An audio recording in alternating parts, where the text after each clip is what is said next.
Madam మళ్ళొకసారి మనం హైదరాబాద్కి వచ్చేద్దాము. హైడ్రా విషయంలో కాస్త దూకుడు తగ్గిందని చెప్పి మనం విన్నాం.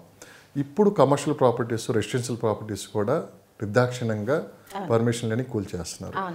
మళ్ళీ దేనికి సంకేతం? ఇది మనకు రీసెంట్ జరిగిన ఇన్సిడెంట్ అండి. మాదాపూర్లో కూడా జరిగింది. మన మణికొండలో ఫస్ట్ మణికొండలో జరిగింది. అదేంటంటే ఇప్పుడు మనకు రెసిడెన్షియల్ ఉంటాయి కదండి. అంటే ఇంతకుముందు ఏంటంటే మనకు స్టాండ్ లోన్స్ ఉండేవి, తర్వాత ఏంటంటే ఒక 30-40 ఫ్లాట్స్ ఉండేవి. అట్లా డిజైన్ చేసేవాళ్ళు. కింద షాప్స్ ఉంటాయి కదా, ఆ షాప్స్ ఏంటంటే కన్వర్షన్ చేసుకోవాలి, రెసిడెన్షియల్ నుంచి కమర్షియల్ కన్వర్షన్ చేసుకోవాలన్నమాట. అలా చేసుకుంటే కింద షాప్స్ పెట్టుకోవడానికి పర్మిషన్ ఉంటుంది. అంటే మీరు చూస్తే చాలా బిల్డింగ్స్ కూడా కింద షాప్స్ ఉంటాయి, మళ్ళీ పైన ఇల్లులు ఉంటాయి. వీళ్ళు ఏం చేస్తారంటే ఆ కమర్షియల్ కన్వర్షన్ చేయకుండా అలాగే షట్టర్స్ని కంటిన్యూ చేయడం వల్ల హైడ్రా మళ్ళీ అంటే మీకు కన్వర్షన్ కాకుండా కింద కమర్షియల్ యాక్టివిటీ ఎందుకు జరుగుతుంది అన్న దాని మీద యాక్షన్ తీసుకున్నారు.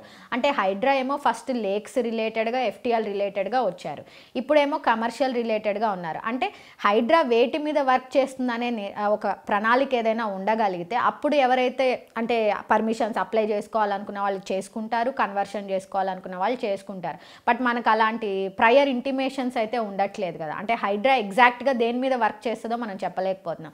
ప్రస్తుతానికి హెచ్ఎండిఏ లిమిట్స్ మీద పనిచేస్తుంది.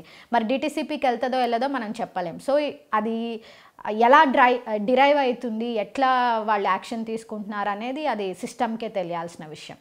సో ఇంకో ప్రశ్న, బట్ ఇందులో మనం అబ్జర్వ్ చేయాల్సిందంటే రూల్స్ కనుక ఫాలో అయితే, అంటే రెసిడెన్షియల్ని కమర్షియల్గా మార్చే ప్రాసెస్ ఉంటే మార్చుకోవడం, లేదా మనం ఎలాంటి కమర్షియల్ యాక్టివిటీలో రెసిడెన్షియల్ చేస్తున్నామా, రెసిడెన్షియల్లో కమర్షియల్ చేస్తున్నామా, ఇవన్నీ కనుక రూల్స్ ఫాలో అయితే హైడ్రా ప్రూఫ్ ఉండొచ్చు కదండి.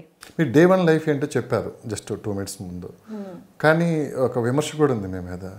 ఈ మధ్య ఒక సైట్కి వెళ్ళాం, మీరు పిలిస్తే నేను కూడా వచ్చాను. కాస్త హంగు ఆర్భటాలు ఎక్కువ అక్కడ ప్రదర్శించారని చెప్పి ఒక విమర్శ వచ్చింది. ఏంటంటే సైట్లో క్యారీ వ్యాన్లు కూడా పెట్టారు అని చెప్పి కాస్త కొత్త స్టైల్కి ఆమె తీసుకొని వెళ్తున్నారు రియల్ ఎస్టేట్ రంగంలో అని చెప్పి దాన్ని విమర్శించిన వాళ్ళు ఉన్నారు. లేదు, మారుతున్న కాలం బట్టి ఇప్పుడు ఉన్న అంటే కస్టమర్స్ కావచ్చు, చాలామంది అంటే కుటుంబ సభ్యులతో వస్తున్నారు. ఎస్పెషల్ అంతకుముందు జెంట్స్ వచ్చి ఆ సైట్ చూసుకున్నారు. ఇలా ఇప్పుడు అలా కాదు, పిల్లలతోటి ఇంట్లో ఫ్యామిలీ మెంబర్స్తో వచ్చి సైట్ విజిట్ చేస్తున్నారు. దీన్ని ఎలా మీరు చూస్తారు? ప్రశ్నలో తప్పుంటే లేదు, అది యాక్చువల్గా థింగ్ ఏంటంటే అండి, నేను వర్క్ చేసేటప్పుడు కావచ్చు, నేను ఏదైనా సైట్స్ చూడడానికి వెళ్ళేటప్పుడు వాష్రూమ్ ఉండదు. ఎక్కడికి వెళ్ళాలి? అందరూ ఫ్యామిలీ మెంబర్స్తో వస్తున్నారు. ఫస్ట్ థింగ్, మీరే ఎన్నో వెంచర్లు షూట్ చేయడానికి వెళ్ళుంటారు కదా. అంత హంగు ఆర్బాటం అంటే మినిమం సైట్లో 500 కార్లు ఉంటాయి, ఉంటాయా లేదా? యాంకర్లో ఎంతో మంది సెలబ్రిటీస్ని పిలుస్తారు. వాళ్ళకేమో వాళ్ళు ఎలాగో వస్తారు కాబట్టి వాళ్ళకేమో సపరేట్గా ఏదైనా మొబైల్ వాష్రూమ్ లాంటిది ఏదో ఒకటి పెడతారు. అది ఎక్కడో ఉంటుంది, దాన్ని కనీసం వాష్ కూడా చేసి ఉండరు, లేదా తాళం వేసి ఉంటుంది. అది ఫస్ట్ థింగ్ నేను అబ్జర్వ్ చేశాను, లేదా మీరైనా ఎప్పుడైనా సరే అబ్జర్వ్ చేయండి. నేను మార్కెటింగ్ చేస్తున్నప్పుడు, నేను ఏదైనా వెంచర్స్కి వెళ్ళినా, ఎక్కడికి వెళ్ళినా సరే, నేను ప్రీ లాంచ్ ప్రాజెక్ట్స్ కావచ్చు, భూమి పూజలు కావచ్చు, ఎప్పుడైనా వెళ్ళినప్పుడు అక్కడ అన్నీ ఉంటాయి, మైకులు ఉంటాయి, షామియానాలు ఉంటాయి, ఫుడ్ ఉంటుంది, అన్నీ ఉంటుంది. కానీ నేను చూసిన వాటిల్లో రెస్ట్ రూమ్ నేను ఎక్కడా చూడలేదు. అందులో ఫ్యామిలీ మెంబర్స్తో కలిసి. మరి ఆ రోజేమో మీరు మార్కెటింగ్ వాళ్ళని విపరీతమైన మోటివేషన్ చేసి ఉంటారు. ఈ రోజు కనుక మీరు బుకింగ్ చేపిస్తే మీకు 1 గ్రామ్ గోల్డ్ వస్తుంది, మీకు అది వస్తుంది, ఇది వస్తుంది అని చెప్పి.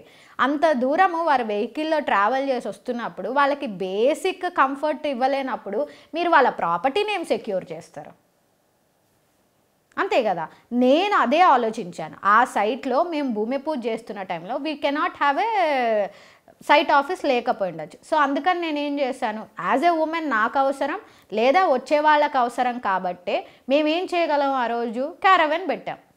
అంటే నేను చెప్పడానికే పెట్టా, నేను ఈ రకంగా ఆలోచిస్తున్నాను, ఇది నేను వెళ్ళినప్పుడు, నేను వర్క్ చేసినప్పుడు నాకు ఇలాంటి అనుభవాలు కలిగాయి. మళ్ళీ నా కంపెనీలో కూడా నేను ఎంతసేపు పూజ మీదో, ఎంతమంది జనాలు వస్తున్నారు, ఎన్ని కార్లు వస్తున్నాయి, ఎన్ని బుకింగ్స్ వస్తున్నాయి కాదు, వచ్చిన వాళ్ళు ఎంత కంఫర్టబుల్గా ఉంటారు అనేది. కొనకపోయినా నేను దాన్ని ఎక్కనే లేదండి. అదర్ పీపుల్ దాన్ని యూజ్ చేశారు. నేను చూశాను. అదే రోజు వచ్చిన మాటే ఈ రోజు నేను అడగొచ్చో లేదో మిమ్మల్ని అడిగాను. ఎందుకంటే నిజమే మేడం, ఎందుకంటే నేను ఏవైతే ఫేస్ చేశానో అవన్నీ నా కంపెనీలో కంపెనీలో నా టీంకి కానీ నా కస్టమర్స్కి కానీ నన్ను కలవడానికి వచ్చిన వాళ్ళకి ఎవ్వరికీ ఇబ్బంది లేకుండా ఉండడానికి తీసుకొచ్చాం. అదే మీరు మళ్ళీ వస్తే సైట్ ఆఫీస్ ఉంటుంది, రెస్ట్ రూమ్ ఉంటుంది, అన్నీ ఉంటాయి. కానీ కొంతమంది ఇది కూడా చెప్పడానికి ఇబ్బంది పడతారు, ప్రెస్టేజీగా తీసుకుంటారు. ఇలాంటి విషయాలు ఎలా చెప్తాము అంటే క్యారీ వ్యాన్ విషయం కావచ్చు, ఇలాంటివి కూడా చెప్పడానికి కొంతమంది ఇబ్బంది పెడతారు. ఎందుకు పెట్టామని కూడా అంటే మీరు అన్నట్టు కదా సెలబ్రిటీ హోదా వచ్చేసినట్టు ఫీల్ అవుతూ ఉంటారు కొంతమంది, అంటే ఎక్కువ ఊహించుకుంటా ఉంటారు చాలా. మీరు అన్నట్టు 100 కార్లు వేరు, వచ్చిన వాళ్ళకి ఎంతవరకు మనం కంఫర్ట్ ఇచ్చామనేది కూడా 2 పాయింట్స్ ఉంటుంది. ఆ రోజు సైట్ కి పెద్దవాళ్ళు వచ్చారు, అందరూ కంఫర్టబుల్ గా చెప్పగలిగాం వాష్రూమ్ కి వెళ్తారా మీరు వెళ్ళండి అని చెప్పి, ఫ్రెష్ అప్ అవుతారా అవ్వండి హ్యాపీగా, తప్పే ఉంది అందులో అంటున్నా. ఎందుకంటే వాళ్ళు నా దగ్గర ఒక 3-4 hours ఉండాలి, ఎక్కడో ఉన్నాం మనం, ఒక 1 hour 2 hours. రియల్ ఎస్టేట్ లో కొత్త వరవడికి అయితే మీరు శ్రీకారం చుట్టారు. ఇవే కాదండి, ఎన్నో చేస్తాం మేము, ఇంకా ఎన్నో కొత్త కాన్సెప్ట్స్ ని తీసుకొస్తాము. అల్టిమేట్ గా ఎక్కడైనా సరే 100 కిలోమీటర్ల దూరంలో ఉన్న 60 కిలోమీటర్ల దూరంలో ఉన్న మీరు మీ ఇల్లు దాటి మా దగ్గరకు వస్తున్నారు అంటే మీ సేఫ్టీ, మీ సెక్యూరిటీ, మీ కంఫర్ట్ని మేము చూసుకుంటాం. ఎంతప్పటికి మేము అంటారు కానీ నేను అని ఎందుకు అంటలేదు మీరు? ఎందుకంటే నేను అనేది నా వ్యక్తిగత విషయం అండి. మనము అనేది ఒక సంస్థతో కూడుకున్నది. నేను సంస్థని, సిస్టమ్ని డెవలప్ చేయాలనుకుంటున్నాను. నేను అంటే ఐఎమ్ వెరీ గుడ్, నేను అలాగే పెద్ద కంపెనీల్లో పొజిషన్లో ఉంటూ ఏం కష్టం లేకుండా ఉండొచ్చు అన్నమాట. బట్ కాకపోతే నేను అలా సపరేట్ అవ్వడానికి కూడా కారణం ప్రతిదీ, భూమి లేని భూమిని అమ్మాలన్న ప్రయత్నం చేసే వ్యక్తులు కావచ్చు, కస్టమర్ సర్వీస్ లేకపోవడం కావచ్చు, క్రెడిబిలిటీ లేకపోవడం కావచ్చు, రిజిస్ట్రేషన్ అయిన తర్వాత లీగల్ నోటీసులు రావడం కావచ్చు. నేను చాలా చిన్న వయసులోనే ఎన్నో ఎక్స్పీరియన్సెస్ ఫేస్ చేసినాను. అవన్నీ మళ్ళీ నా కంపెనీలో ఉండకూడదు అన్న దాంతోనే మనం ఇవన్నీ ఫాలో అయ్యామన్నమాట. ఓకే, నా ప్రశ్నలు కూడా కొంచెం ఇబ్బందిగా అనిపించవచ్చు, కానీ మీరు సమాధానం చెప్తారు అనుకుంటున్నాను. చాలా పెద్ద ఎంఎన్సీ కంపెనీలు కూడా మిమ్మల్ని మంచి ఆఫర్ ఇచ్చి కూడా కంపెనీని టేకప్ చేయమని చెప్పినా కూడా మీరు తృణప్రాయంగా వదిలేసి వచ్చారు.